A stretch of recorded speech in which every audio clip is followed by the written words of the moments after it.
Hi, guys. Welcome back to another episode of Soulful Feast, bite-sized information to nourish your body, mind, and spirit. I'm your host, Stephanie Zubiri, and here's another solo podcast episode on the art of letting go. So, just welcoming new listeners here today. If you're new to this podcast, we talk about anything energetic, inspirational, women's issues, health, all kinds of things that perhaps help you change your life for the better, even just a little bit. And today we're going to talk about the art of letting go. Why is letting go so important? I love to give the example of a room that is closed up and it's all blocked in. And the windows are closed, the door is closed. It's just holding on to everything that's inside. It's dark, it's musty, there's no airflow, and no one wants to be in that room because it's heavy and negative. And it feels heavy. It's not maaliwalas, right? When we allow for a window to be open, to release the old energy, and we open the door, new energy can come in and flow, right? It kind of creates a vacuum. Perhaps this room is closed and you open the door and you want new things to come in, but new things can't come in.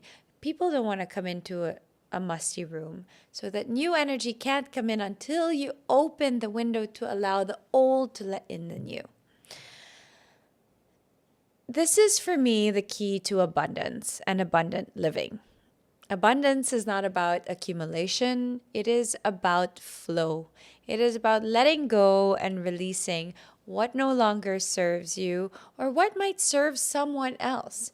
To give freely, to let go freely, and to share freely so that new things might come. Now, why is it so hard to let go? And we'll discuss some of the blocks and things that we can hold on to all the time, the common things we hold on to. So why is it so hard for us to let go? Right? It's hard. It's hard to let go of a relationship.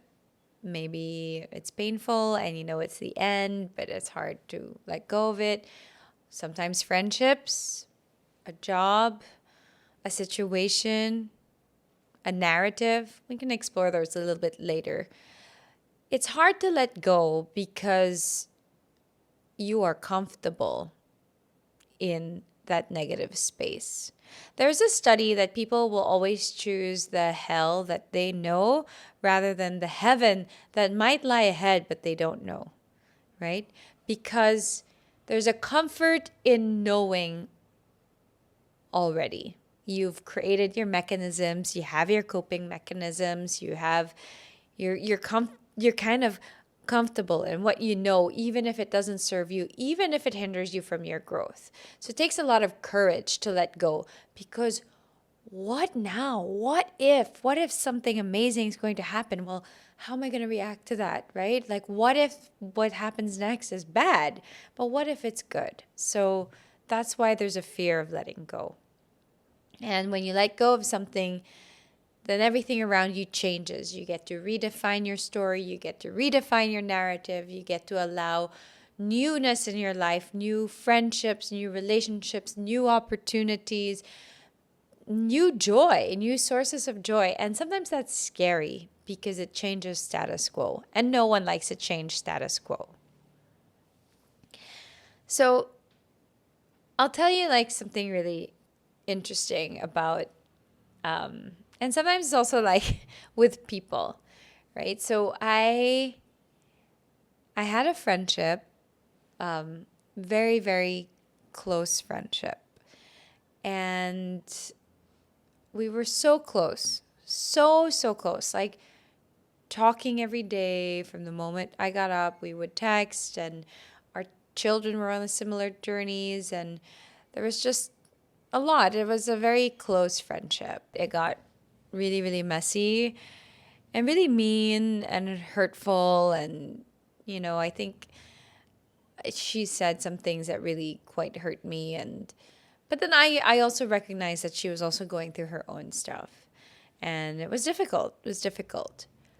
Um, for a really long time, it really felt like a breakup. Like I had broken up with an ex, because our lives were so intertwined. Our friendship was really quite deep. And so it was kind of sad what had happened and shocking that it had devolved in such a way. And you know, even if we took our distance, even if we tried, it just didn't flow anymore. And I also had, I would say I forgiven her. And, just fast forward to today, we're okay. We're not friends anymore, but there's no anger or animosity. So it's something I also learned that, sometimes relationships really do have like a moment in time. And who knows, maybe we'll flow back together again closer. But at the moment, we're both fine with each other. Like there's no anger or resentment. There's just, I see her and we say hi and we chat for a little bit and that's it. And I'm actually just okay. I'm okay with that.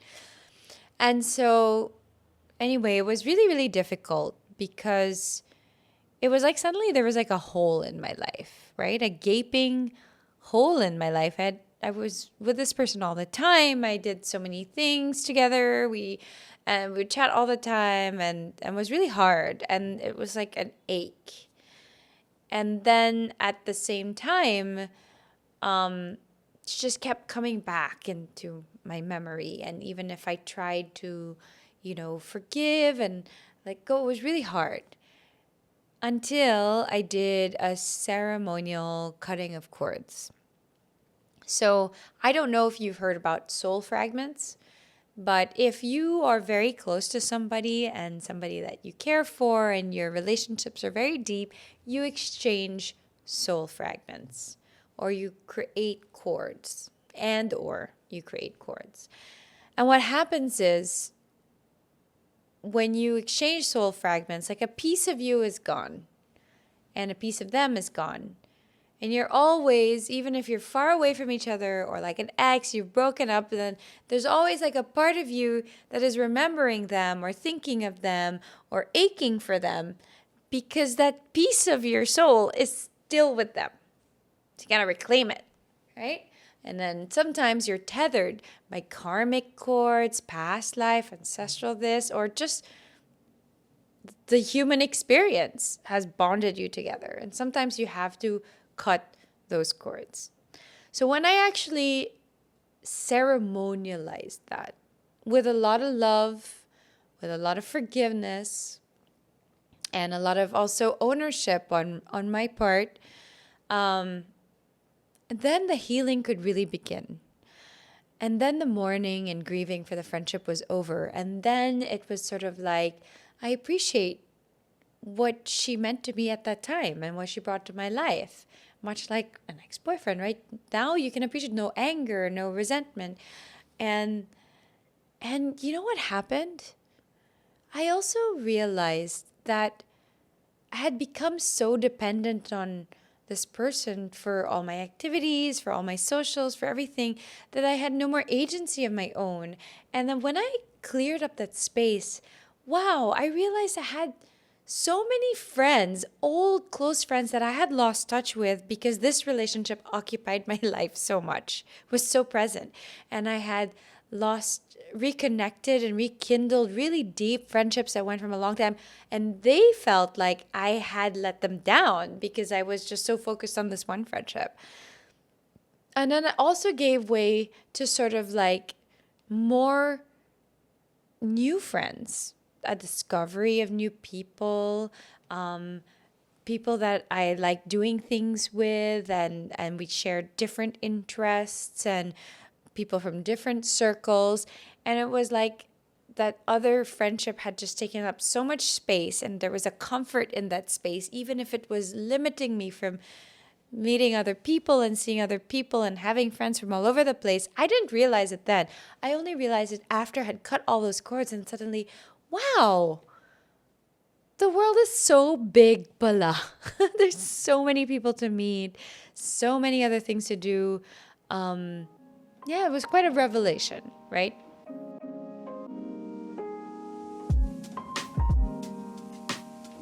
So I really believe in ritualizing the cutting of energetic cords. Now let's break down what are some of the common emotional or energetic cords that we tend to have. Okay, so I've got it all here.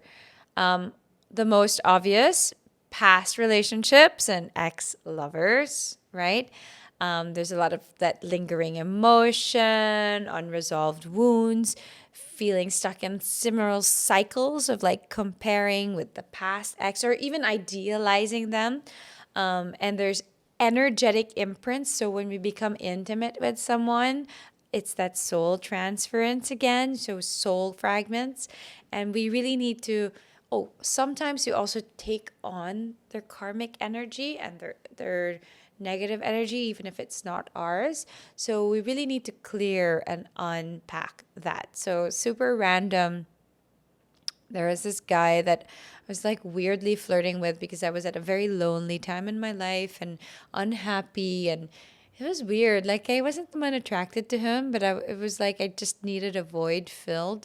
And then nothing happened, but it was just a really weird, intense friendship that had like weird electricity and tension. And then after I realized, like, wait, I'm not the one interested in this person. Like, no part of me is attracted to this person. Like, I'm using them as like a crutch almost, and it's unfair. I kind of have to release this guy into the world. Like, why am I doing this? So, anyway, I tried to kind of distance myself and whatever, but then like a part of me was still like, after a couple of months, why am I still thinking of this person? I'm not na attracted to them. And then so I did theta healing, and that's when I learned about the soul fragments. And I was like, oh, he's like, oh, you guys exchange soul fragments. That's so easy. And you take yours back and you give his back. And then I swear to you, right after the session, it was like, oh wait, it was like lifted off my shoulders, like, oh, okay. And then there was nothing. It was the next time I saw this person, I was like, parang nothing. Okay, cool. Like, yun lang pala. So, yes, ritualize that. Another one that's really difficult, family expectations and generational patterns. We talk about being cycle breakers. A lot of people right now of our generation are being called on to be cycle breakers. I know I am for sure. And there's a lot of weight of ancestral trauma that gets passed on from our parents down through like mothers, grandmothers, mothers, daughters, right? It gets passed down. And it's not even conscious. It's just, of course, whatever they experience, whatever trauma they experience, they cascade it and they cascade it. And, this generation is much more aware and conscious about that. So we're trying to do our best to fix it so we don't cascade it to our children. So that's why we're cycle breakers. Also, conditioned beliefs that perhaps you don't align with, living for others' approval instead of your own personal truth. So, and there's also these unspoken emotional contracts. Have you taken on the role of being the fixer, the caretaker, the martyr of the family? Perhaps that's a soul contract that your soul had made many years ago. And if you feel like it no longer serves you, then you got to sort of ritualize that and take back your energy. We spoke about friendships earlier, friendships that don't align. You know when a friendship's starting to become toxic. And, at some point I was thinking about, no more, they can't be in my life anymore. But Miss Rose, if you haven't listened to her podcast, we did an episode with her about the individuation process. She is amazing. Miss Rose Yanko, a Jungian psychiatrist, she told me, she's my therapist, she said, you are just not like two rivers. You're just not flowing in the same direction anymore. So you're flowing apart. Maybe the flow will come back together. So there's no hard line. But then when you're outgrowing people, you're staying in these friendships out of guilt or nostalgia. Maybe they're like childhood friendships and you don't feel like yourself with them anymore, and they expect you to be a certain way, and it's kind of hindering your growth and draining your energy.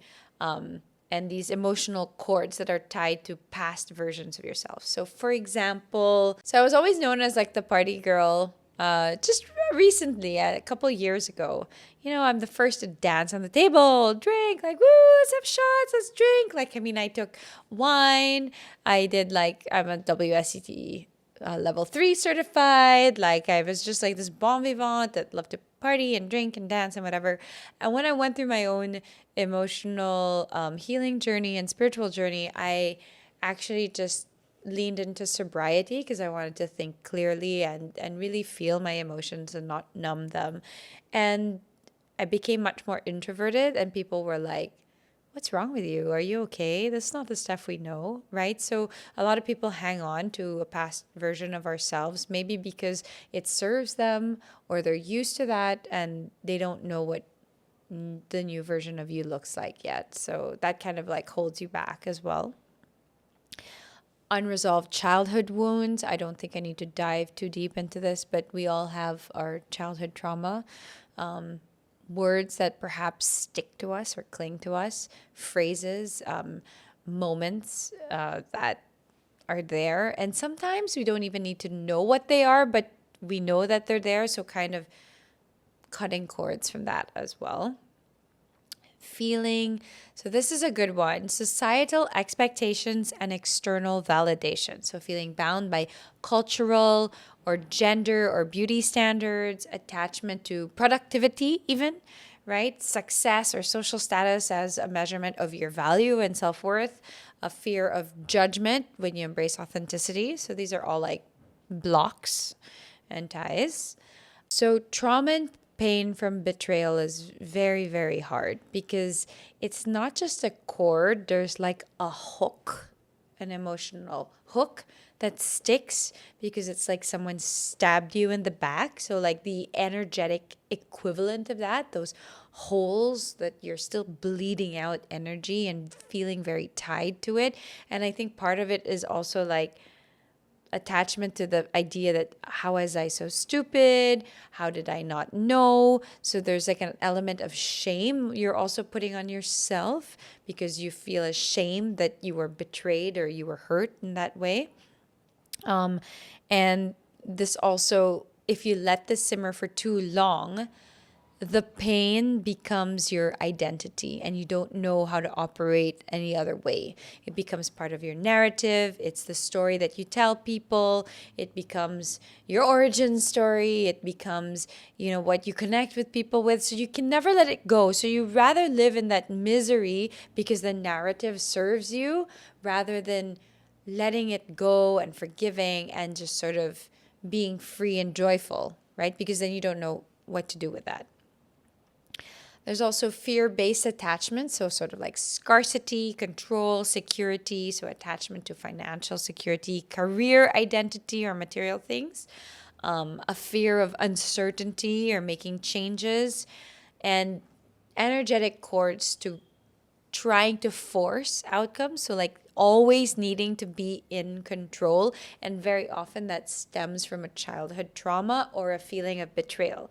So that often goes hand in hand. The need to be in control means somewhere along the way you felt out of control and helpless. So you need to heal that and cut those cords. Now, last 3, you have karmic and soul contracts. So a bit more esoteric. Maybe there are times where you meet people and you feel like you've known them forever, or you feel like you immediately assume a certain role with them. And that's probably a karmic or soul contract, repeating lessons with people who trigger deep emotional reactions. So pay attention to the people who trigger you and try to figure out why. Sometimes you don't even need to know why, you just need to cut the cord. So easy. This is why this practice is amazing, because sometimes you don't have to analyze. You just have to visualize and feel the energy and cut it. And it's great. You just release it. There is guilt and shame, second to the last. So very hard, and very often it's linked to the other things, we cast the guilt and shame to ourselves, or people will cast it onto you, then you hold on to it. That's why I always tell people words have power. And it's very true because they stick. It's like a magic spell. So be very careful about people who cast words upon you, or what you say, because it might stick to that person or it'll stick to you. So always cut the cords, or say cancel, cancel, cancel if you've said something that's quite striking. So here's an example. My first marriage, when I broke up with my first marriage, I was young. I was 25, and it was, a big deal. This was in 2008. And I remember someone very close to me came over to my home crying and sobbing and said, Jesus told me that if you do this, you are going to hell. I was like, of course, my first reaction was like, who the hell do you think you are to tell me this? Like, come on, this is ridiculous, right? So I won't even go into the details anymore. And I brushed it off, moved on with my life, blah, blah, blah. Anyway, a few years later, not even months, a few years later, I'm already remarried with children, going through my other reawakening and journey. And in the midst of, I wasn't yet thinking about leaving my ex-husband, the father of my children, the second marriage. I was just going through a really dark time. And I went to Theta Healing. And in Theta Healing, they do a method where you dig. They just keep asking questions and you just keep answering and answering. And your body tells you if it's truthful or not, right? And this came out. I'm like, why do you feel you don't deserve happiness? I'm like, because I'm going to hell. What? Yeah, it's stuck. It is so crazy. It's like, I don't deserve to be. They're asking me all these questions. So why do you feel this way? Why do you feel you don't deserve happiness? Why do you feel like you can't go on with life? Blah, blah, blah, blah, blah. With claiming your life. It's like, because I think I'm going to hell. I'm going to hell. They said I'm going to hell. Wow. 3, 4, 5 years later, that's still stuck in my brain. Actually, not even 5 years later. 8, 9 years later. That was said to me in 2008. This came out in 2017. Isn't that insane that stuff sticks? And then as we dug, I still had energetic ties to my ex-husband, which meant that I didn't really fully inhabit the marriage to my new husband. It was all this karmic cords and ties that I never cut. So it's really important that we cut these cords, and it's also important to watch what you say. Your words carry power and meaning, and they can stick to people or they can stick to you. So if someone says something to you that you don't like, that you're like, that's intense, you immediately cut the cord. I'll show you how in a little bit. And lastly, fear of fully stepping into your power. What does that mean?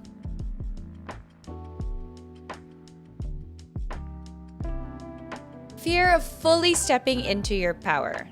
Why would we be afraid to step into our power? Because with power comes responsibility. Because with power means you get to take up space. Because with power and stepping into your light, it means you have to make hard decisions, because some things won't align, and things that you feel nostalgic by, things that have always been there, perhaps they don't align, and now you have the awareness and you got to let it go. So being afraid to actually shine and be your best self actually means letting go of a lot of things around you, recognizing that you're not necessarily flowing together. Maybe you'll flow back together. Maybe you won't, but it takes courage to be like, whatever happens, I'm going to step into my power. Okay, so how do we do some cord cutting? So guys, if you're not on video right now, turn it on. It's easier to visualize, but if not, I'll walk you through it as well. So energetic cord cutting. What I like to do is I like to start with shaking. So we don't have to do that right now, but it's a great way to kind of just release the dense energy from your shoulders. So maybe what we can do right now, if you're sitting down, just take a moment. We're going to walk you through this, all right? Take a deep inhale and exhale. Take one more deep inhale and exhale, ha. And when you exhale the ha, try to relax your shoulders, your whole body slowly melting into your chair. One more inhale, inhale, ha. And now take this time to visualize in front of you all the dense and heavy energies that are inhabiting your body. Okay? You might already have some insight on what exactly you want to release. But for those of you who don't, let's just do this intuitively. Let's scan our bodies. We'll scan starting from the top of our head. Is there anything in our head that feels heavy and it's blocking? Bring it out. Use your hand. Use a visualization technique. I like to use my hands. We can pull it out of our head, like make a pulling motion, and place it in front of you, in a circle in front of you, in a bubble. And then come down to your body. Is it in your shoulders or your throat? A lot of us carry heaviness in our throats. So take it. Feel like something blocking you? Take it. Grasp it with your fingers and put it in that bubble in front of you.